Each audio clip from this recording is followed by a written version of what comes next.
Hey, are you tired of everyone else having success and you're wondering, hey, why am I not having success? Coming up on the show, myself, Karen Yankovich, we're going to dig into it. She's a LinkedIn expert. Coming up live in the lab with myself, Keith Bilous, and Karen Yankovich. Hi, I'm Keith Bilous, and this is Live in the Lab. All right. A little bit of weirdness in front of the camera there for anybody who's watching, because I'm like, hey, where's the button? Where's the button? I can't get it going. How did you go viral on TikTok? You were on America's Got Talent. How much did you get paid to be on AGT? Oh, you didn't get paid. Keith and Steve here in Live in the Lab. You're a great interviewer. I love it. 48 miles, 48 hours. And not just once. You ain't seen nothing yet.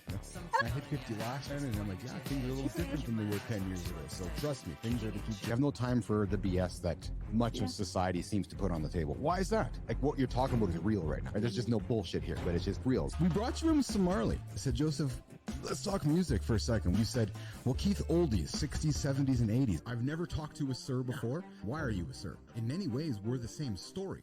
I came from nothing. You came from nothing. I think the old saying goes that if you want a trophy, you climb Everest. If you want respect, you climb K2. I've built an AI myself, and it's pretty fascinating when you can have a conversation with yourself with your own knowledge. Have you done that before? Why are we rushing to make these tools if they're all they're going to do is hurt humanity? Does the world need an Oppenheimer moment with AI?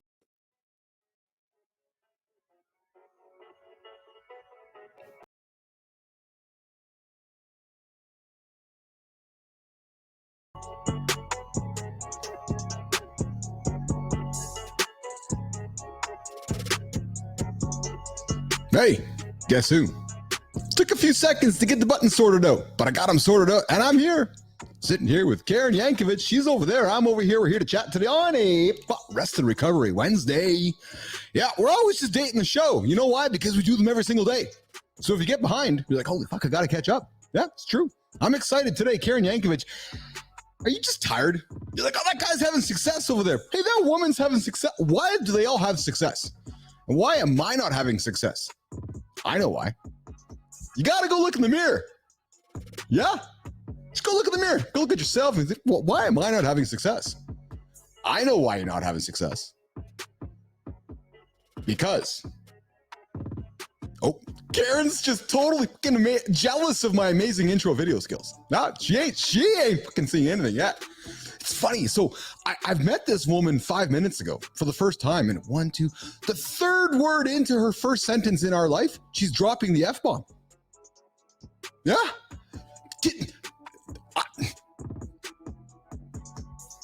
Can you guess which city she's from? If you're just listening and you're going, so Keith, are you giving me a millennial pause? No, I'm just giving you a fucking pause. Can you guess what city she's from? Like, we're dropping F-bombs the first sentence into the show. Not even from Uncle Keith. Nope, from the guest. Yeah, true. Karen has no idea what she's getting herself into. She's like, oh, like, yeah. See, Karen, I had another guy on the show. He's just up the road from you, Dr. Daniel Labby from New York City. One of the world's best sports vision specialists. Apparently, anyways. Guy was late. Just late. I had a lawyer from New York City. Late. I'm telling you. But I say it tongue in cheek because we show love here in the lab with jest. And Karen, if you have a brother, I'm sure if you have a brother or you have some male friends, they probably tease you with love. They show love through teasing. So that's what I'm doing right now. Anyways, listen, y'all know who's going to be here today? I know who's going to be here today. Karen Yankovich. Have I not told you enough about that? She's a LinkedIn expert. And let me look at my notes. She helps women. Oh, there you go. Men, if you're listening right now, get the hell out of the room. It's true. Go hang out with Dr. Daniel Labby. What's up, Dr. Labby? I love you, man. You know I love you. We got to nerd out together here on the show coming up hopefully soon. But anyways, Karen Yankovich. I just wanted to say Yankovich on my show. When I saw the name come across the docket, Karen Yankovich is on my show. I've never had a Yankovich on my show before. So our first Yankovich here on the show today. She helps women gain visibility. The visibility they need to become the wealthy women of influence that they feel that are in their souls. So let's just take that in. So if you're a woman feeling that you're worth more than what you're perhaps being respected for or being offered up as, Karen Yankovich is somebody you want to talk to. She's going to help you probably pull that self-belief outside within you, that self-confidence within you, help move you forward. That's what we need to do. So I had a guest on the show a couple days ago, Sonia Kudo, who's worked her way through the male-dominated world of tech. And I'm like, really? People still act that way with women? Come on. I know they do, because I'm the guy. And I'm like, it just frustrates me though. Like, man, I told you this a couple days ago. Like, get out of the way. Do we got to really be too concerned about what somebody's gender is? I know. Let's be concerned about their talent and their skills, and let's let them fly. Let's give them wings and empower them so they can fly. Male, female, others, hims, hers, Martians, everybody. Let them fly. Yeah, that's what we support here in the lab. It's true. All right, so, hey, Karen Yankovich is going to be on the show. She's coming up in a minute. But before we do that, do you know, and actually, Karen, ears perk, coming up, boom, coming up this weekend is what? It's June. June is 6 months past January. Yep, June 1st, January 1st, 6 month window there. 6 months. I wonder if you have hit your January resolution goals. Not you, Karen, but those that are tuning in right now. I know many of you are like, oh, haven't hit them. So what we're offering to you, myself and C Marty Fit, coming up this weekend, January resolutions, a chance to reset the year, win back 2024, and get your resolutions done, the ones that you committed to in January. So, Karen Yankovich. Hey, how are you? So good to you be here. Your January resolutions? You know what? I have not. And let's just can we cut everybody a break so at least and say, are you halfway to your January resolutions? Like, do we have to be all the way there in 6 months? You know what? You just taught me something. You're right. So I guess I have to offer some grace as I introduce January resolutions to the audience that, you know, if you haven't hit your January, still got 6 months to do it. What we're offering you, though, is the opportunity to absolutely succeed at it. Yes. So myself and C Marty Fit, we got a 100-day program launching June 1st. Just teasing the details to help people go, oh, I still got a chance to hit my 2024 goals with the help of these guys. Yeah, you do. You absolutely do. You absolutely do. And, you know, yeah. I mean, and I'm going to say, too, coming into June, a lot of people thinking, oh, summer. No. You can make money in the summer. Oh, I like you. You can make money in the summer. So Karen Yankovich, making money in the summer in New York City, LinkedIn expert, the champion of helping women sort things out and move forward. Where in New York City are you joining us from? Well, I'm actually outside of New York City. I'm in Bergen County, New Jersey. Okay. Oh, so I guess I probably maybe miscommunicated where you're geographically located. You're thinking, oh my God, Listen, Jersey girls I'm can a take Jersey it. girl, she's thinking, yeah. Sorry, Jersey girls can take it. Yeah.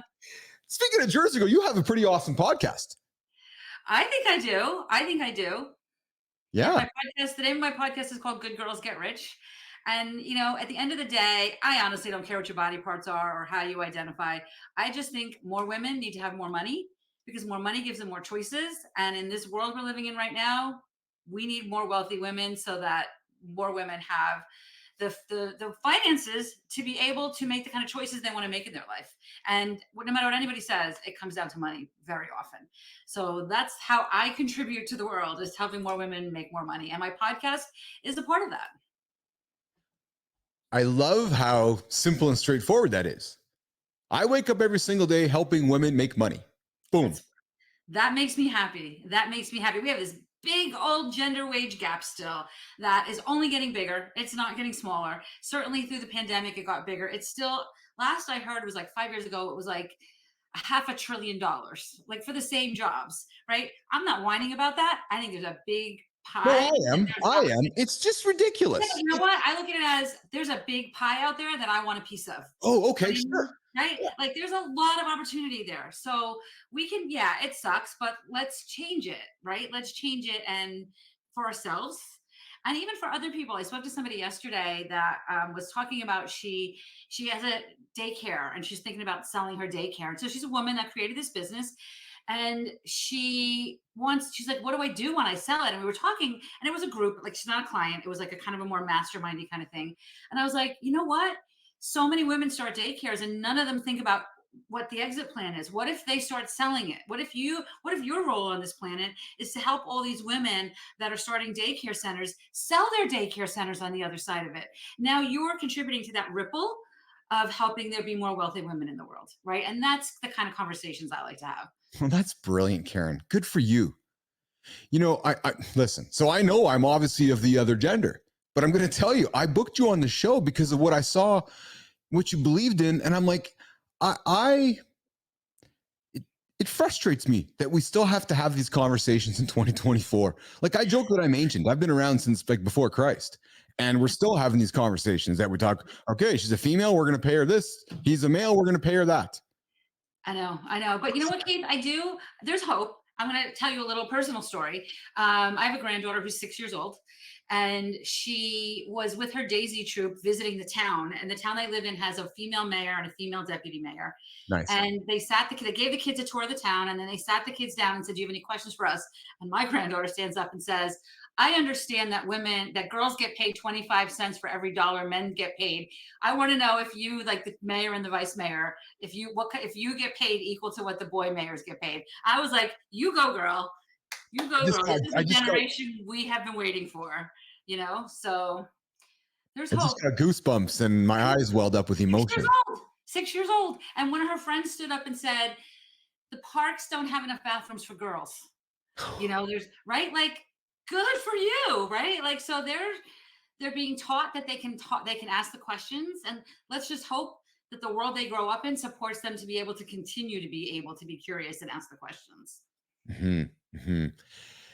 How did you fall into this, Karen? And maybe fall is a poor choice of my words. How did you, what gave you this purpose? Maybe that's a better question for me. You know what? I don't know that I can give you a direct answer to that. It was definitely there's no ladder to where I went. It was an absolute roller coaster. But, you know, I'm a little bit older than social media. So my background is you're ancient like me. Yeah, my background is in sales and marketing. And, I knew how to build relationships with people. So when social media became a thing, I started to say, well, this is cool.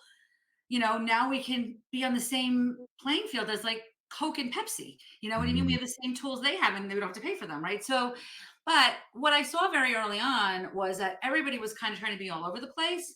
And what I knew was what still works, no matter what happens with the algorithm, no matter what happens with the platforms, is time, which is timeless marketing, is people buy from other people, right? 99% of the time. So yes, there's things like funnels and all that stuff. That is not my expertise. My expertise is how do we position you so that you're worthy of people's money, and how do we help you find those people? And that's what I've been doing. That's what I did way back when, and that's what I'm still doing now. So even though I took these little detours, at the heart of it was always what I always knew how to do. And at the same time, I've just kind of, I personally look at the world and I'm like, what the heck can I do? Right? Like, what can I do? I can donate money, I can vote, I can blah, blah, blah. This is what I can do. Right. So I feel like it kind of makes me feel like I'm making a contribution. My podcast, all the free stuff that I've got, like, obviously there's ways to pay me. I don't have a Red Cross on the front of my building, but I also want to be able to help as many women as I can understand that. Like, for example, what I mentioned to you earlier about the women with the daycares, most women don't even think about building a business they can sell. I want women to start thinking like that, right? And that's so as my platform got bigger and I started to realize that it does make a difference, because there's just not enough people telling women this. Yes. I just I just started doing it, and I don't, I am incredibly grateful for the women that I get to work with, because they're just so brilliant, and so many people are just not kind of lifting them up in this way. So many women I talk to, the people we're surrounded with don't often understand us, right? They don't get it. So we need to surround ourselves with other people that understand our big dreams and are there to, not that the other people are there to support your big dreams, but they don't understand them, so they don't know how to support them, right? So I like to have women surrounded by other women that understand their big dreams and are there for them and can celebrate when they get another 25 people on their email list, when the rest of the people in the world are like, well, I don't even know what that means, right? Karen, besides the fact they're women, the common theme, what's the other red thread that would weave through your audience, that is a commonality when you speak to them? It's the same theme that keeps coming up, Karen. And I will say, we do work with some brave men that are willing to jump into this room full of smart, brilliant women. Again, I don't really care what your body parts. I'm not excluding men. I want women to feel more included, which I don't think they feel in LinkedIn strategies. Hmm. So to me, that's kind of why I focus on them. But the other thread, and this is an important one, is they're very often in some kind of transition, especially like post pandemic.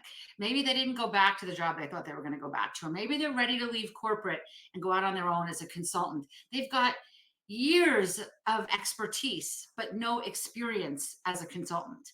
So they know how to do it. And what I know how to do is help them to kind of gather all those years of experience, help them showcase that on their personal brand, help them step into this, not as a newbie consultant, but somebody that's been doing this work for 30 years, that's now worthy of, the big, fat, juicy contracts.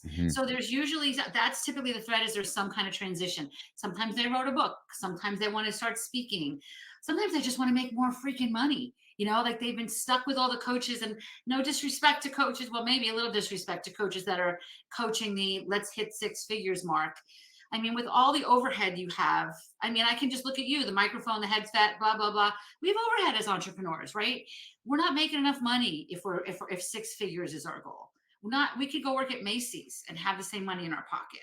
I want women to have real money, real wealth.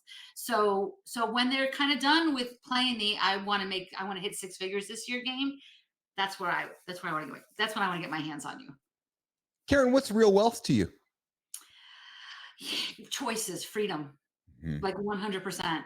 Even with my podcast, Good Girls Get Rich, rich means a lot of different things to other people, and good means things. I want you to just do what you're good at, because that's where the abundance comes into your life, when you really stay focused on what you're good at. And abundance means different things. Rich means different things to different people. Some people want to be able to be done at 3 o'clock so they can get their kid off the school bus. Other people want to be able to work from Italy for a month. Right? Some people want to take, their family and their extended family to Disney World. When I have asked, let's just assume, in one of my programs, we have Zoom rooms. And I remember at the end of the year, one year, I kind of asked everybody to kind of reflect on the year and think about the year ahead. And I watched it happen, but didn't comment on it till the end. I asked everybody kind of what their big goal was for the upcoming year, and not one of them had a monetary goal. Every one of the goals were these big mission-driven goals, right? But more money helps you achieve those big mission-driven goals, right? So I want your cup to be overflowing so that you can serve from that overflow and have plenty of overflow to be able to do that. People with a lot of money can do a lot of good things in the world. So if you've got this big mission, let's get you a lot of cash coming in so that you can serve as many people as you possibly can.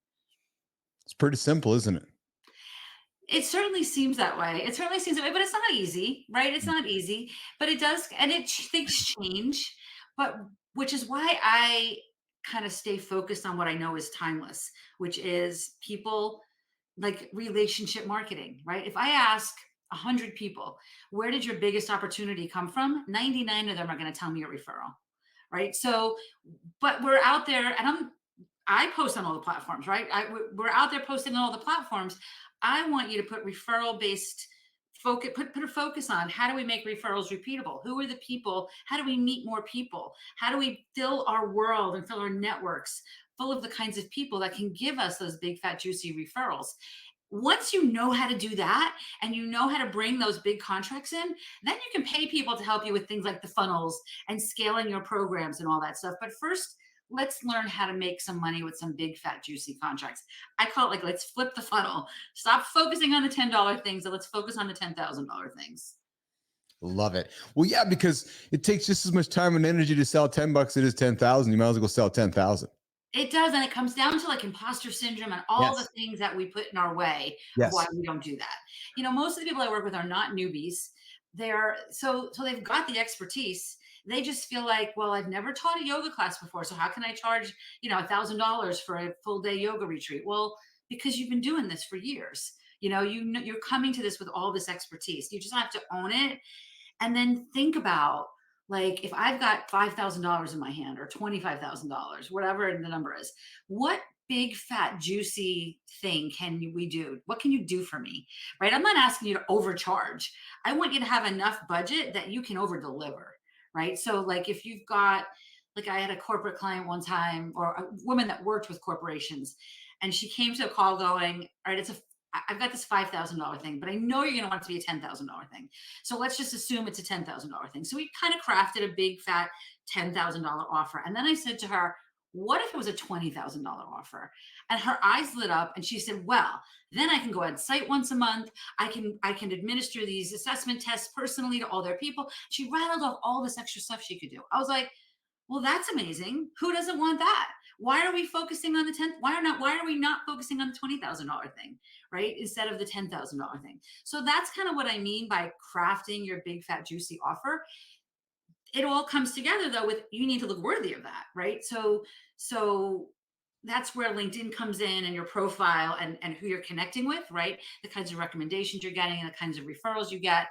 Um, but when we start to think about that, not just overcharging, but really creating those big, fat, juicy offers and having the confidence to drop that 20K number in a contract, lives change.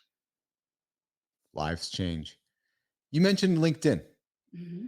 I noticed that LinkedIn is the home of, or is the foundational piece. It's the foundation of where you start from. Why LinkedIn for Karen Yankovich? Because I have my own opinion on it, and I'm doing the same thing, frankly. I want to hear your opinion. Yeah. But I'm curious why you chose LinkedIn as your social platform. Or I'm looking for the right. It's funny because I've been explaining this to people, over and over lately, and I'm looking for right terminology. And here's what it is. LinkedIn to me is my originating platform. Why is it your originating platform? Because it is, now, from number one, it feeds what I've been doing for a million years, right? Yes. Which is building relationships and building sales from relationship marketing and referral based marketing. But it's also the only platform that's business to business, right? So we don't have to be on LinkedIn and pretend we're talking about our dogs or our cats or our dinner, but really hope people think that we're talking about our business. We don't have to say what we do. It's already on our profile, right? So it's business to business. We can assume people know we're there to grow our businesses, and then kind of go from there. When you do your LinkedIn profile properly, it does a lot of the heavy lifting for you. You don't have to, like, you wouldn't walk up to somebody at a networking event and say, hey, I'm Karen Yankovich, and did you know that I have 100,000 Twitter followers? Well, like, you wouldn't do that, right? You would just, but what you want is the next day when you connect with them on LinkedIn for them to say, ooh, wait a minute, this person's a rock star. I really want to get to know them better. And we can do that with our LinkedIn profile. We can't really do that on any other platform. I think that, and there's a lot of right ways to create a marketing plan on LinkedIn. There's also some wrong ways, right? I'm going to tell you my way. Doesn't mean it's the only right way, but I believe that the more we are specific about who we want to reach, and the more we research, and the less people we connect with, the more profitable we're going to be. I am not interested in spray and pray, connect with 100 people and hope 3 of them get on our calendar. I want you to think about 5 people each week that you want to actually get on the phone with, not just having your network. And then think about, what's the path to connecting with them? What's the path to building a network? And I want you to have calls on your calendar that start with, here's what I do, who do you know? Not, here's what I do, give me your credit card, right? And all of that happens on LinkedIn. So it's the platform that has the highest income, the per user, the highest income level per user. It is growing. I mean, it's virtual networking. Who didn't need that in the last 5 years, right? So I can go on and on, but I think when you and most importantly, it doesn't have to be a lot of work. It can be a half hour a couple times a week. But once you start, I call it my money tree. Once you water it consistently, your money tree just starts to bloom. You can't ignore it for a month because then it's going to die, right? You want to stay in there, but you don't have to be drowning it. You just need to be consistently there, consistently paying attention to it, and thinking big enough, right? Thinking about positioning yourself and trying to build relationships with the most influential people in your industry. Yeah. So I built a business in social media. So I that's where my my history come from. Mhm. I left social 9 years ago, as it was messing with my head and kids, and I was going through personal times. I'm like, I got to get off the platform. So I left them all. And, when I came back to the real world here, whatever it was, 18 months ago or so forth, like, all right, I'm starting over again. No social proof. Let's go. So, you digged into the old LinkedIn world and scrubbed out the old and began the anew. But for me, Karen, I chose LinkedIn as my originating platform because of two things for me. And you said one of them. The first one for me is I can pretty much tell if you're a real human. Right. Yep. Right? So so I know there's fake humans on LinkedIn. I know there are. I know there are for sure. Right. There's also a lot of fake humans on X and on Instagram. And Sure. X is owned by one person, and Instagram is essentially owned by one person. So, having all of my business in somebody else's pocket makes Mhm. me a little bit uncomfortable. LinkedIn is owned by a corporation, owned by a board, still decisions spread out. It's not just owned by Satya and Microsoft. So there's some, that makes me feel a little more comfortable. But between the fact that I can guarantee that you're, for the most part, guarantee you're a real human, I can then originate that Karen's real here on LinkedIn. And I can then go find you on the other networks. Right. So I can go find her on Instagram. There's Karen on Instagram, there's Karen on LinkedIn, same person, real human, great. Now that I know that you're real, I know you have a wallet because you're on LinkedIn, Mhm. which means you have a wallet, which means you can spend money. Yeah. So that's why I've started my originating distribution through LinkedIn, and then I start my networking from there. So very similar to yours, of course, but and Yeah. and it's interesting because I've spoken to some people recently, in especially some of these Canadian markets. I'm here in Canada, and people are missing out on the digital influence you could have over a city Oh, yeah. if you owned LinkedIn. Think about that for a second. Oh, Because for the most yes. part, every business leader is there, whether they're one day, one time a week, but they're there.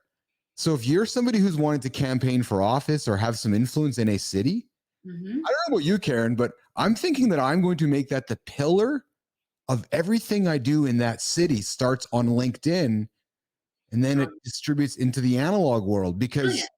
Yeah. am I wrong? You're not wrong, because here's the thing. Most of the, and I remember, I almost can remember the minute I realized this. I was, kind of similar to you. I had this social media thing going. I was doing social media in general. And somebody was going to be in from out of town, and I met them at a networking meeting, which I hadn't gone to networking meetings at the time. And I was like, I left there going, oh, these people they go to networking meetings, they don't know how to market online. They're the ones I should be talking to, not all these other people online. I should be out talking to all of these people. And I also remember being at a conference one time with a friend of mine who had a decent Twitter following.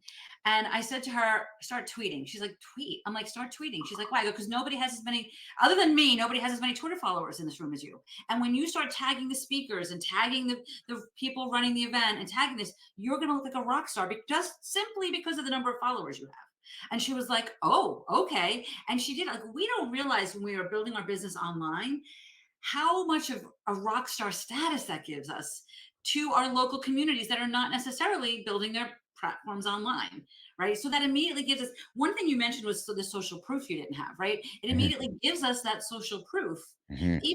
even though we're creating it.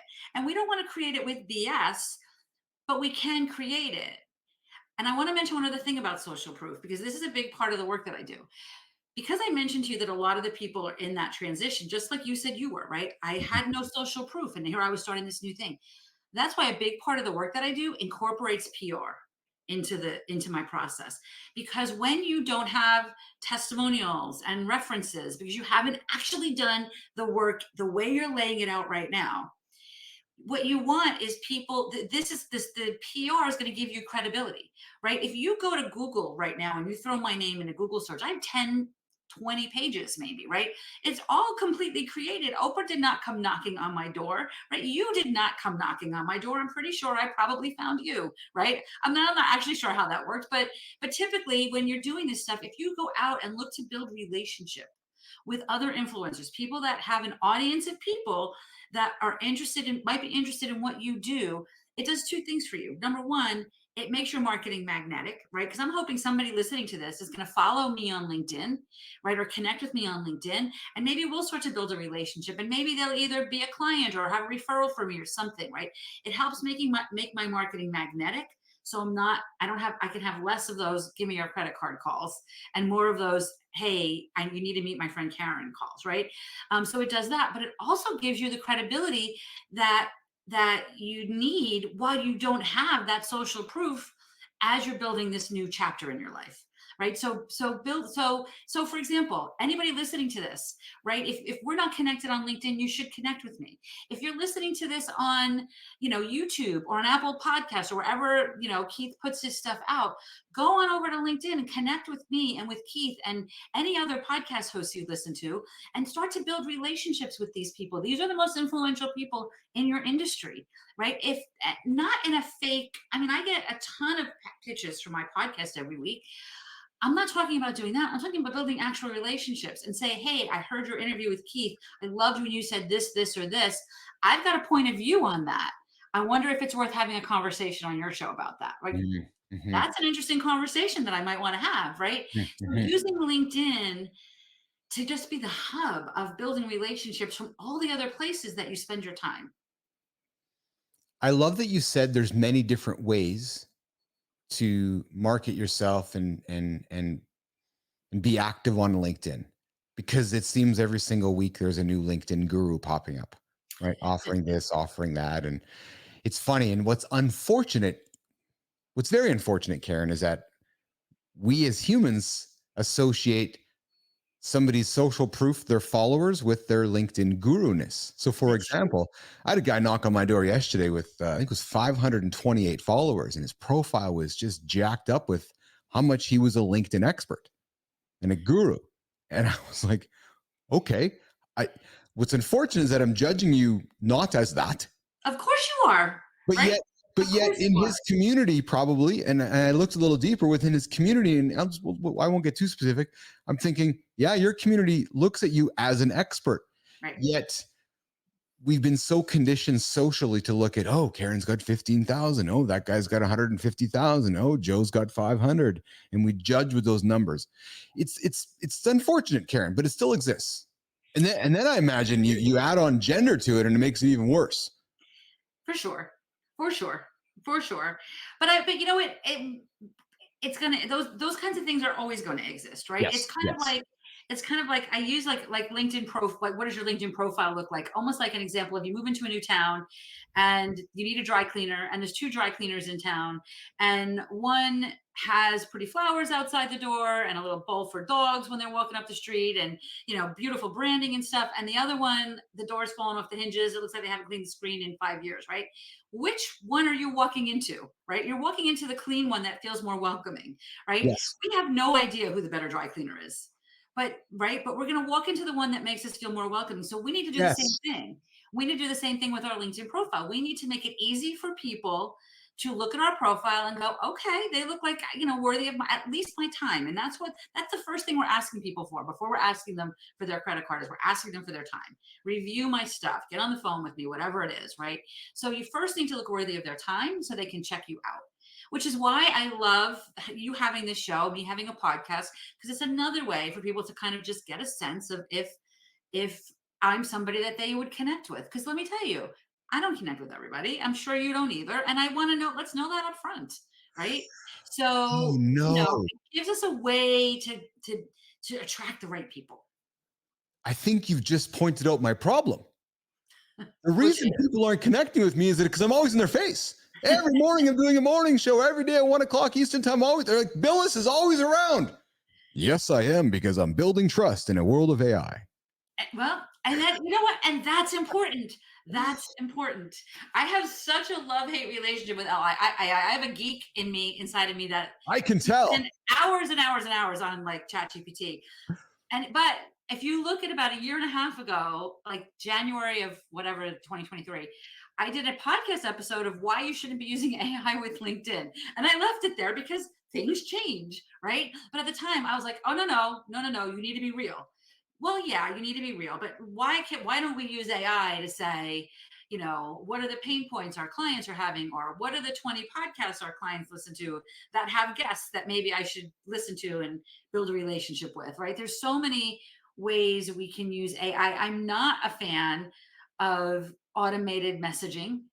I'm not. I just feel like I immediately know it's automated. So I have a, but I get why people do it. I just think that, in some ways we're spamming the most important people to us. I'm extremely transparent of how much I drink and spew and eat AI. Mm-hmm. Everything in this business I'm building is AI first, human second.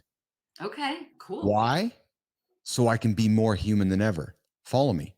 I can take the time to send you a video message. I can take the time to send you an audio message. I can take the time to be more video in front of the public to create trust.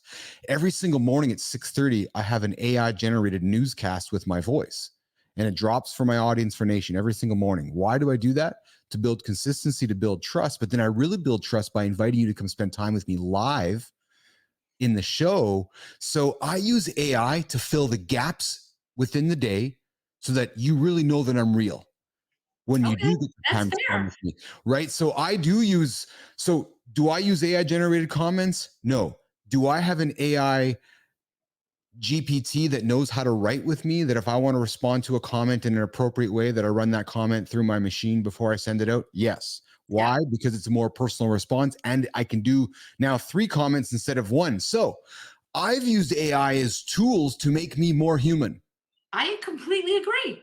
I'm That's what not. people are missing, though, Karen. Yeah, I People are completely like, agree. oh, I can just become an AI expert just by spamming the world with AI. No, I get it. use AI to make yourself more human. I get it. Yeah, I get it. I there's so many things you can do. Like I look at it as like it jogs my brain. You know what I mean? Like it jogs my brain. And I mean, one of the things that I actually was taught by somebody else that interviewed me on a podcast, or I interviewed her or something. But one of the things, and you got to be careful about this, but if you're talking to somebody that like has a great LinkedIn profile, Mhm. you can copy their about section, go on over to your GPT and say, here's the about section for Keith. Mhm. I was just interviewed on his podcast. Here's what I liked about the interview. Here's his about section. Write a LinkedIn recommendation, and Karen Yankovich is a voice for Keith. And Mhm. I want to write more LinkedIn recommendations, but I sit there and look at the thing and go, what do I want to say? How do I say this? I don't know what to say. Right now, I can bang them out. Right, and I can provide more value to the people. I want to still tweak it, and so that it sounds like me. I went into That's so brilliant. probably sounds like maybe like you. I I was looking at this one person who there's quotes by this one person all over the internet. I didn't know who the person was. I'm like, who is this guy that everybody in the world is sharing their quotes? I'm like, all right, well, maybe I need to do more quotes. Maybe people will start sharing quotes if I start doing more quotes. So I'm like, I don't have time. I can't go through all my talks and all Yes. that stuff. So I sat down with GPT and I said, I'm Karen Yank. And it knows, I mean, you could sit down and say, give me 10 quotes from Karen Yankovich. Because of my podcast, the world Well, GPT knows my voice a little bit, right? Um, I want to offer something to you, if I may. Now, this is yeah, the commercial part of my show, Nation. Sorry, yeah, please. I but want to Nation, hear. but Nation. No. So when I see something I like, or do something I like, or meet somebody I like, I fanboy extreme. Mhm, I'm like Jimmy Fallon on steroids. I'm like, oh, I love it. I got to tell the whole world about it. So I have recently discovered a platform called podcastai.com. okay. You have to Right. use it. From the moment your show, so I do an hour show. The moment my show is over, Hmm. transcript, chapters, voices, key points, viral moments, absolutely everything needed to complete the show, Awesome. less than 5 minutes. Oh my God, that's awesome. I mean, I do use ChatGPT and a combination of ChatGPT and I'm some not other done. platforms. I'm not done. So then I'm when gonna the show is over, you can go talk to yourself and your voice, and you can go talk to Karen Yankovich and talk about the show, talk about key quotes, and you can take your entire library of shows. And over time, your audience can interact with Karen Yankovich. You can interact with yourself. You can say, that conversation I had with Keith back in January 2022, we were talking about this, and it memorizes all of your shows, and you essentially create an entire Yankovich experience of your show for your Wow, audience to live. that's so cool. That's It's so so you, it cool. is. It's I am totally going to exceptional. check it out. I am totally going to check it out because again, whatever I can save, because listen, not only does it save me time, it saves me money. Right? 100%. If I And it want you to allows be you a to be more wealthy human. woman, I don't want you to be spending all your money on your staff. I want you to Well, you keep know what? Because it allows you to be more human. Here's what I'm thinking, right? If you can spend less time doing all the crap you don't want to do, which is some of the post-production stuff, listen, I got no shares in the business. I got no equity in the business. I'm just using it, and it's changed my life. So I'm like, hey, if it's changed mine, it's I'm going to gonna change check others. it out. So Because the challenge that I have with post production is I do have somebody on my team doing it. He'll go into his chat GPT and create it all. And I'm like, I want you to ask it this question. This I can't go in and modify it. I mean, I can go in and look at it and modify it, but I wanted to go back in and say, yeah, it's way too focused on blue. I want it more focused on red. You know what I mean? Rewrite these show notes and focus them on you red got instead this of blue. podcast. But I'm I on a can't do mission, that though. because Yeah. because I don't. I am going to check it out. But You what I was saying that I did, Keith, though, was I went in and I just said, give me 20 quotes focused on women's empowerment that I can attribute to Karen Yankovich. And then I said, give me 20 on personal branding. And it popped them out. My eyes almost popped out of my head. I was like, oh my God, this is awesome. Because now did I say it? I don't know if I actually said it. Would I say it? Absolutely. Right. Like I know what would come out of my mouth and what wouldn't. Right. So it's just, and it saves hours and hours of time, and it helps me be more consistent. I mean, I can go on and on about how beneficial this can be if Yes. you use it intentionally. Yes. If you use it intentionally. All right. So And authentically. here's something for you. Here's a soundbite. Personal brands are all the rage, it seems like, these days. It seems like, we've moved from an era of resumes and CVs because they're just easily spit out by Chat GPT now. And we live in a digital world where I can get a full representation of Karen Yankovich. Talk about the power, Karen, of the personal brand in 2024. I'm going to kind of sum this up because I can talk about this for hours. I think that to take you back a little bit in time, I think what happened during the pandemic was the virtual world got so noisy that we just shut it off. I remember reaching out to my team and my clients and said, here's the deal. My clients, here's how you reach me. My team, here's how you reach me. Yes, you can message me on LinkedIn or Instagram and all the other places, but I am not going to promise you I can see it because it all blew up. So we started to shut everything down. And I think even now so now we have all these people that are spending much, much, much more time online. If you don't stand out, you are invisible. In this world that we're in right now, if you don't stand out, you're invisible. So you have to find a way to make yourself stand out. You have to, you don't have to, right? But if you are, like you mentioned that you were a digital marketer, I was a digital marketer. Back when I was a digital marketer, if somebody was doing a conference and they needed a speaker for digital marketing, my name would get thrown in with 200 other people. But then when I focused on LinkedIn, when somebody said, hey, I need a LinkedIn speaker for my conference, now 200 people would say, call Karen. And now that I focus even more on women, if it's a women's conference for women that they need a LinkedIn speaker, I am making myself stand out from the crowd because of my brand, right? It doesn't mean, I will say probably half of my private clients are men, right? It doesn't mean you can't help people other than what you're focusing on. But when you create a brand that really showcases who you are and stands out from your competition, that's where you're going to get the business. And it's a hard concept I get it. It was a hard concept for me to get, but it's a hard concept for so many people to get. But so it's not just about your brand. And by the way, it's a whole hell of a lot easier to be on top of what's going on LinkedIn than on top of what's going on LinkedIn, Twitter, Instagram, Facebook, and all the other platforms that are out there. Right. So now I just need to be good at one thing. And the better I can get at that, the more, the more I can charge for my services, right? And that just kind of grows exponentially. So the reason it's more important now than ever to have a great personal brand is because it's so noisy out there and you have to stand out. Mm-hmm, mm-hmm. Dude, I like you, Karen. I can see, I can see why people come to you. I can see why men come to you. I like because you're very real, you're very authentic. This is who you are. And I can see that's why people would come to you. And I can see that's what you're selling. So, and there's a level of comfort in that. Yeah. Right. There's no, you've heard me say my open. I don't suspect there's a lot of bullshit coming from Karen from Jersey. She's like, well, here's how it is. Because I liked what you said at the beginning of the show. And here's perhaps a way for us towards wrapping it up is that, excuse me, too often people aren't honest with what they want to achieve, which is I want to go make some cash. They can go make some cash. Everybody gets so, oh, I want to go do this or I want to go. Oh, you want to make some money? Yes. Okay, Right. let's go. And entrepreneurs sometimes get so scared of admitting what they really want to do. No, go fucking become a millionaire. Go become a multimillionaire. Like, You know what? I no. heard somebody the other day say to me in this meeting that I was in say, 500,000 to a million is the kiss of death. Because when you're at 500,000, you're just spending more money to get to a million. You need to be way Yes. over a million. And that's where you start building wealth. And I was like, hallelujah, come on my podcast. Hallelujah. I like had myself on her calendar within 5 minutes because that's the energy. It's not a bad thing to want to have $1 million business. Do you know what I mean? It gets you, again, it helps you stand out from the crowd. It helps you. I mean, so many people, and I am going to count myself in there. There's been many, many, many months and years over the course of the 10 or 15 years I've been doing this that I worked way too freaking hard, just churning and churning. You know, when you're in that place, you're just churning and churning, and you got to pop yourself out of it.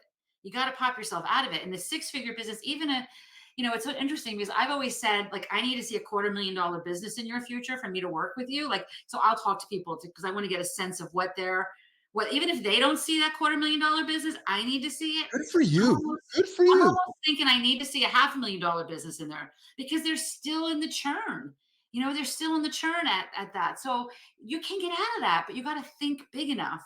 And what that means, by the way, is you might have to do some addition. You might have to say, I want to sell 20 of these things and I only charge this much for it. What is that going to get? Like, what's the plan? Is it even possible for me to get to $250,000 this year with what I've got in front of me? Right. So we've got to just start looking at that and thinking like real business owners. Listen, if what you want is to make $50 an hour working for somebody else, that's great. That's okay. But if what you want is truly to be a CEO and to build wealth, then you have to think like the CEO and you have to think like a business owner. Well, nation, everything I'm offering in the next few days is going up in price. But he's going to give you so much more juicy stuff with it, which is amazing. It's going to be worth 10 times what you pay him. Thanks to Karen Yankovich. Everything you put out there is worth 10 times what you give me. That's my commitment to the world. I love it. My rate just went up, nation, because of Karen Yankovich. So anytime I'm doing negotiating, I am so happy to hear that. You all know who my agent officially is. It's Karen Yankovich from New Jersey. She's the new agent for Keith Bilous and any member in the lab because we're all going to make you more money with hanging out with Karen. It's true. I've thoroughly enjoyed our chat. How can Nation find you? How can LinkedIn Nation find you? How can anybody listening right now come and find you besides finding you on LinkedIn? Karen Yankovich, KarenYankovich.com, or is it Karen Yankovich on LinkedIn? Or is there anything that I haven't asked you that you want to make sure? No. You covered a lot of good things. Listen, here's what I will say. There's so many, and I realized this took me a long time to realize this. There's a lot of people that hear me talk and go, yeah, I hear all that, but I don't know, too much spam. I don't know where to start. I don't know what to do, blah, blah, blah. It took me way too long to realize that. So when I did realize it, I created an assessment. If you go to my website or you go to linkedinquiz.com, it'll get you started with what do I do? And it just gives you a sense of, some people are talkers. Some people are white paper writers, right? Some people are more analytical. So depending on what your marketing style is, which this quiz creates, which by the way, of course, I used AI to help me create, but it was so much fun, and I spent a crazy amount of time doing it. But what it's doing is it's helping me get the people kind of off the fence, right? Go to the link, go to linkedinquiz.com or go to my website. It's all over my website.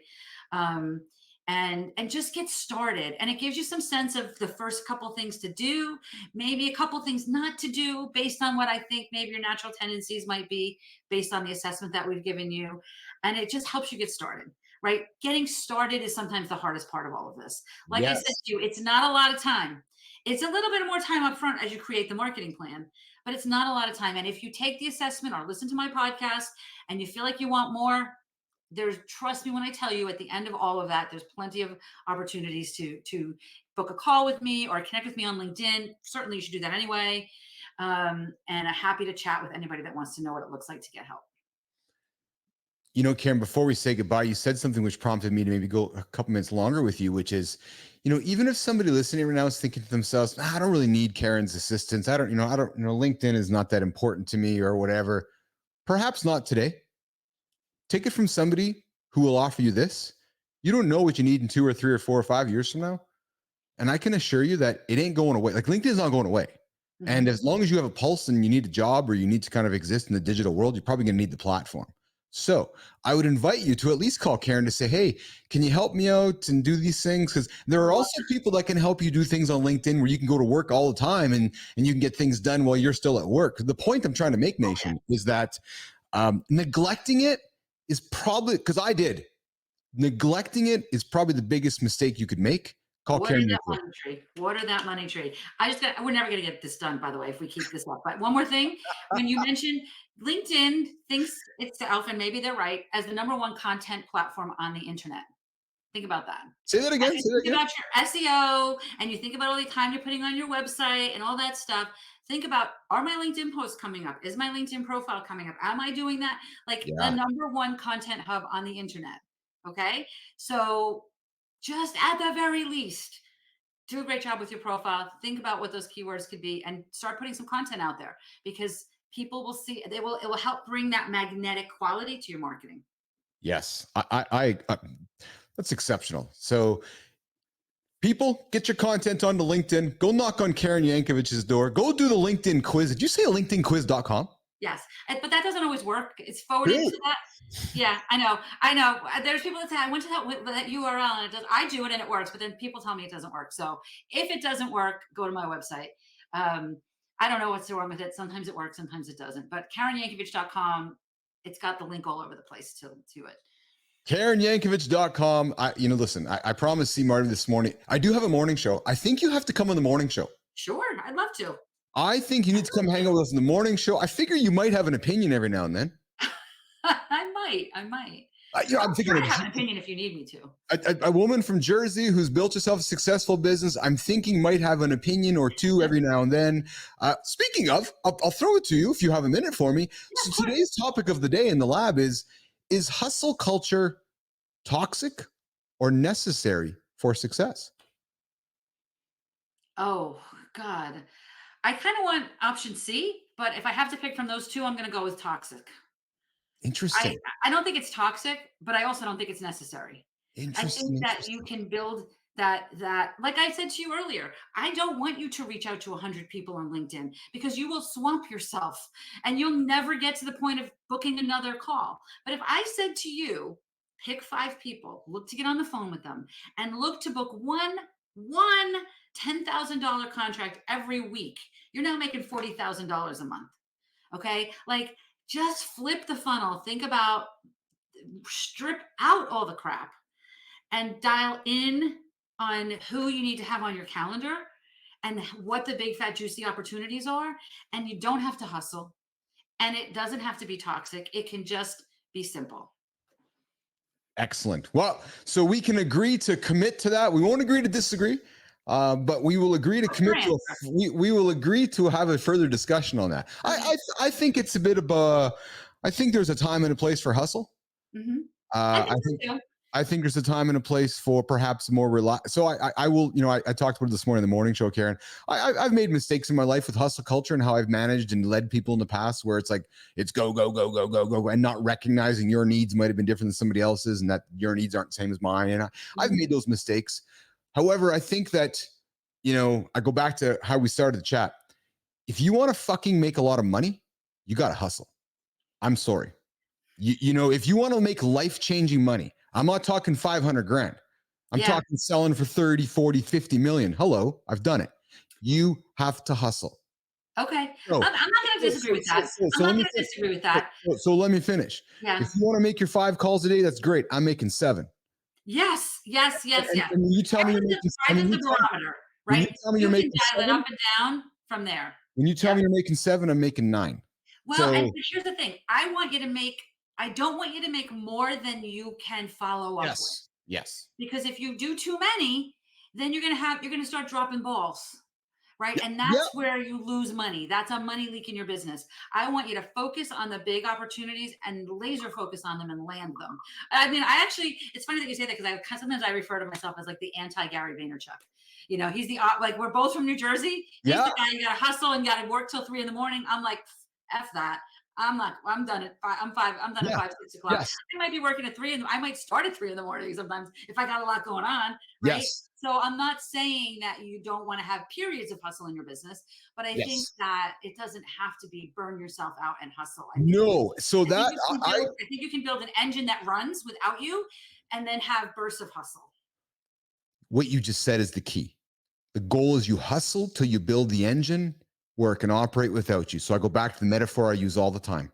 I'm starting a pizza shop. The simplest thing. I'm learning how to master the pizza before I hire the guy to say, take the pizza shop over so I can go to the next level. So I don't have to work 24 hours a day building a pizza shop. Right. But every business has to start with the chef getting in the kitchen, crafting the recipes, making sure he's got his finger on the pie before he says, all right, I'm going to go hire the next chef. Once you can hire the next chef, you are on your way. But you have to hustle till you get there. You have to hustle because you won't. As we're talking, I don't know if you can hear it, but my cleaning lady's here. And this is not going to surprise you in New Jersey. She came in and she had hurt herself last week. And I'm like, you have got to get help. You have got to start you've got to start hiring people to support you, or you are going to burn yourself out. You've got to start building this in a way that you can just check in on these people. And this is what happens when you work in my house, guys. If anybody wants free business advice, come to my house. I'll pay you. I'm paying her and I'm giving her free business advice, right? But it's the same thing. I was like, she's hustling. She's doing too much hustle right now. Yeah. Right? I want her to build in ease. She might need to do a little more hustle to get there, but I want her to build in the ease so that she can do a little bit less hustle. So there's hustle in between. That's bursts of hustle. Right. That's it. It's totally it. It's totally it. All right. So before we say goodbye, I promised C Marty Fit that I was going to run this sound clip on the show throughout my shows because we just love it. But so I've recently created an AI version of myself. His name is Keith. Yeah, he's Keith. He's Kaith. Keith. And he reads the news every morning. Keith. So I guess I didn't get any. So, okay, nation, this is what I'm getting from Karen's response. I'm not sure what I'm listening to, but okay, I get it. There, I'll just give you the crickets instead. Karen Yankovich, thank you for coming on the show today. Thanks for coming on the show. I want to come on your morning show, Keith. Yeah, absolutely. Keith. Yes, we want to get you on the morning show with C Marty Fit and Keith. Perfect. It's just ridiculous humor I do here on this stupid show. I love it, although it's just the greatest. All right, so I'm gonna put you back in the green room. I'm gonna say goodbye to everybody here on the show once I find my music that I want to play to walk myself out, and then I'm gonna come back and I am going to walk you out of the lab. Okay? Sounds good. Awesome. Hang tight. We're gonna do this. We're gonna make me this. We're gonna do that. There we go. Boop, boop, boop. Okay. I'm going to dance out of here just because that's what I like. I'm in a good mood. Yep. Although I'm feeling a little husky. Yeah, true story. Just feel a little husky. I was going to make that part of the monologue, but I forgot. But I'm feeling husky. And I'm telling you that because January is around the corner. I'm going to get into it in a couple of days. But before I do that, I'm going to go and walk Yankovich. Karen Yankovich out the room. Out the door. We're going to get out of here. And I'm going to go and make myself some cash. See you tomorrow morning, guys.